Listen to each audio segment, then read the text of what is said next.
difference. Today is Tu B'Shvat. And the halacha tells us that Tu B'Shvat is a quasi Yom Tov. After all, the halacha says, the Shulchan Aruch says, Nagu shalolipo al panei b'Tu B'Shvat. The halacha is we don't say Tachnun. And again, today, Tu B'Shvat, a Thursday, not to say Tachnun, that's mamish, like, that's a Ein Simcha Gedol Mizo. That's a Yom Tov. That's a Yom Tov. I don't care, trees, not trees, doesn't make a difference to me. If there's no Tachnun on a Thursday, that's a big Yom Tov. But the question is why? Obviously, if we're not saying Tachnun, it means that there is some Simchadik, there's some element of joy on this particular day. But the question is, what is the relevance? What is the message? What is the meaning of Tu B'Shvat? Because when one looks through the sources, and for example, the Mishnah Berurah says, what's the significance of Tu B'Shvat? Shu Rosh Hashanah li'ilanos. It is the new year for trees. V'noagim Ashkenazim laharbos az b'minei perosh la'ilanos. And Ashkenazim, we have the custom to eat a lot of fruit. Okay, so what does it mean that it's a Rosh Hashanah for trees? So again, the Mishnah, the Gemara Maseches Rosh Hashanah, the Mishnah explains that on Shvat, in the month of Shvat, Machlokes Beis Shammai Beis Hillel, exactly when on Shvat, the 1st of Shvat, the 15th of Shvat, but we'll go with Beis Hillel that it's the 15th of Shvat, is the Rosh Hashanah li'ilanos. Ultimately, again, is the Rosh Hashanah for trees. For trees. Now, what does that mean? The truth is, it's a tithing implication.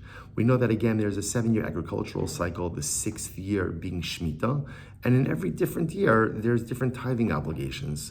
So the tree tithing year begins at Tu B'Shvat. So before Tu B'Shvat, the trees are part of one tithing year, and after Tu B'Shvat, they're part of a different tithing year. I mean, are you excited yet? All right, I know this is very riveting stuff. So if you're a farmer, the truth is, even in Eretz Yisrael, where Trumas and Maasros again have much more day-to-day implications and impact, these things really, really matter and they're meaningful.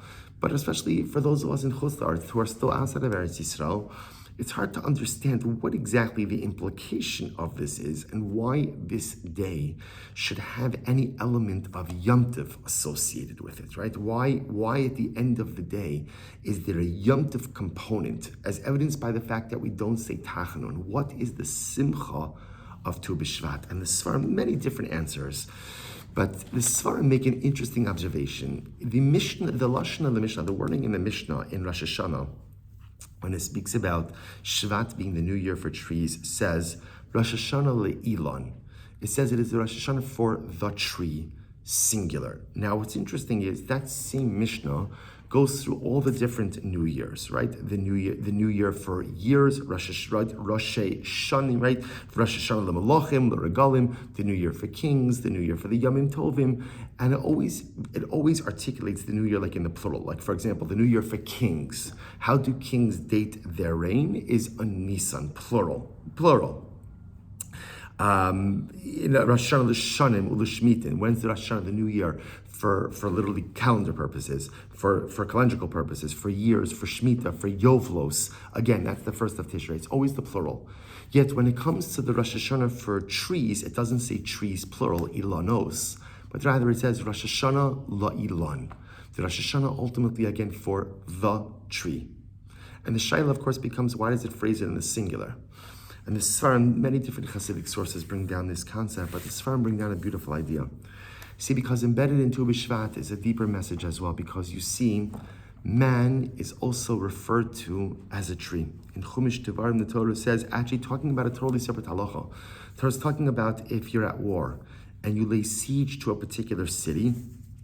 So the Torah says as follows: you can't unnecessarily destroy fruit trees. And the Torah says, why not? So the way we read this is as an interrogative. Is the tree an enemy combatant, right? Is the tree a person who's fighting against you? So how do you have to cut down a tree? Now, obviously, if you have to cut down the tree for military purposes, for strategic purposes, that's one thing. But if halacha l'maisa, the tree is not posing any type of threat to you, leave it alone. Just leave it alone. Just don't do anything. But interestingly enough, the Sfarim explain, Ki Adam Eitz Hasada is also a statement. Man is like a tree of the field. Ki Adam Eitz Hasada. And this profound metaphor has so many different layers of meaning. Man is like a tree, right? Man has roots, right? None of us just kind of appeared by ourselves. We're all part of a complex root system. We have parents, we have grandparents, we have multiple tentacles, multiple roots. who created our tree. And we're part of Klai, so we're part of an Am, we're part of multiple root systems. So it's important to understand that who we are, and what we have are really because of the roots which have nourished us throughout the ages. Like a tree, we start as a sapling, something small. But the goal is to grow into something robust. The goal is to build ourselves into something bigger and beautiful. And like a tree, our goal is to produce fruit. Fruit represents our maisim tovim, our good deeds, our Torah, our chesed, our acts of loving kindness, our acts of self-actualization. Those are our peros. So I have roots, right? I have branches, and I have fruit. But the Sfarim point out something amazing. They say, what's unique about Tu B'Shvat? What exactly? If you go, okay, so all of us know if you're ever in Eretz Yisrael on Tu B'Shvat, the one thing you'll see, right? Pretty much everything looks the same. What's going to be the difference? So Ashkedia Parachat. I'm not going to sing it, right? So the almond trees, amazingly enough, the almond trees come to life, right? The almond trees are blossoming. But aside from that, you look around the fields on Tu B'Shvat, it looks exactly the same.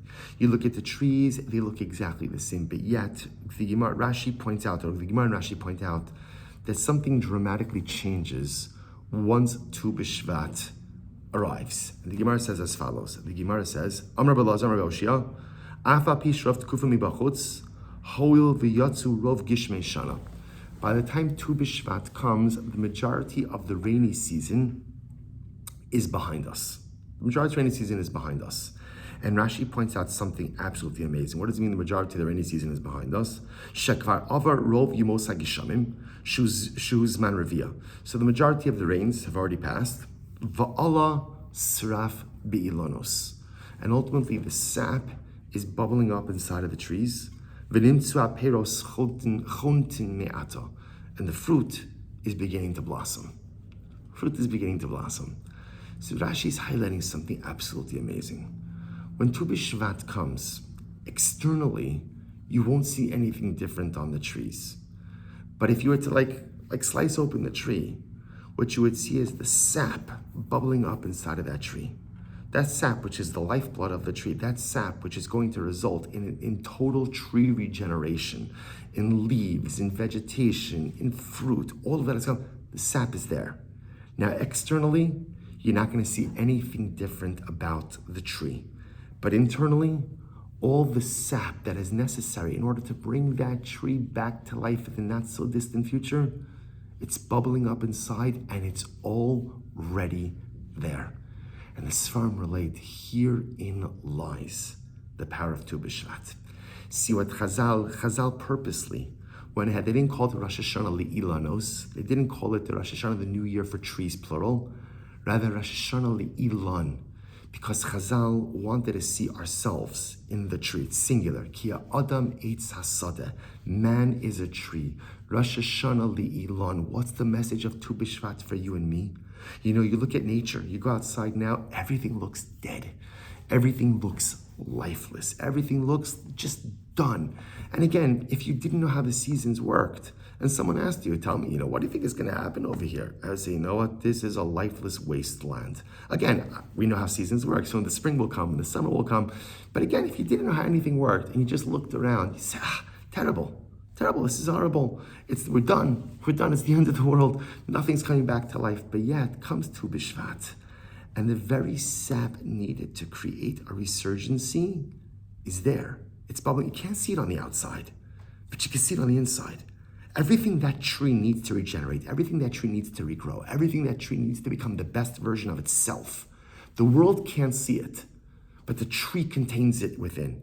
And in just a little bit, the tree's going to access that, and that sap is going to start to spread everywhere and bring every single part of that tree back to life.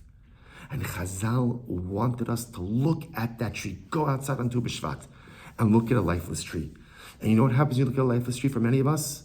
We see our own reflection. Because sometimes I look in the mirror and I feel and I see a lifeless tree. I see something that has roots, but the roots aren't really delivering the nutrients I need. And I have branches, but to be honest, they're kind of nebuchi. And fruit, there hasn't been fruit in a while. And sometimes, however, we look in the mirror and we see that personalistic, lifeless tree, and we give up hope. We just give up hope. And we figure to ourselves, you know what, this is just the end of the road. There's nothing else for me to do. And comes the Yom Tov of Tu B'Shvat, Rosh Hashanah Le'ilan. And the trees, in nature, the trees which are lifeless, have all of this beautiful, incredible, energetic, I know it's not a word, but I like it, energetic sap that's moving, that's going, and it's gonna bring it back to life. And I look at the tree, and although I can't see it, I know the sap is in there. And you know what I say to myself? Like an epiphany. Hey, that's me. That's me. Because I also have sap. I have a tremendous reservoir of spiritual energy that is inside of me. I have a tremendous amount of koach, a tremendous amount of ability, a tremendous amount of potential. And the truth is, it just hasn't been accessed in a while, but it's there. And it's waiting to be accessed, and it's waiting to be utilized, and it's waiting to be actualized. It's just waiting. And if the trees of the field could garner up their sap and come back to life, then so can I. That is the simcha of Tu B'Shvat. Because the greatest simcha in the world is the knowledge that you can regenerate. The greatest simcha in the world is the knowledge that you could bring yourself back to life. The greatest simcha in the world is knowing that no matter how lifeless I look, I can come back to life. I could tap into my personalistic holy sap, and I could regenerate, and I could put leaves on my branches, and my roots could bring up the nutrients, and I could produce fruit. I could produce results. I could accomplish things. If the trees could come back to life because they have sap, then I can come back to life because I have the sap of potential inside of me as well. This is the simcha of Tu B'Shvat. But it's a nuanced simcha, right? It's a nuanced simcha because remember, no one could force you to actualize your sap, right? No one could force you to tap into your sap. You have to choose to do that on your own. And so there's like a big unknown on this day of Tu B'Shvat. Will we? Won't we? Will it be a day of incredible resurgence, renewal, and rejuvenation? Or will it just be another Thursday?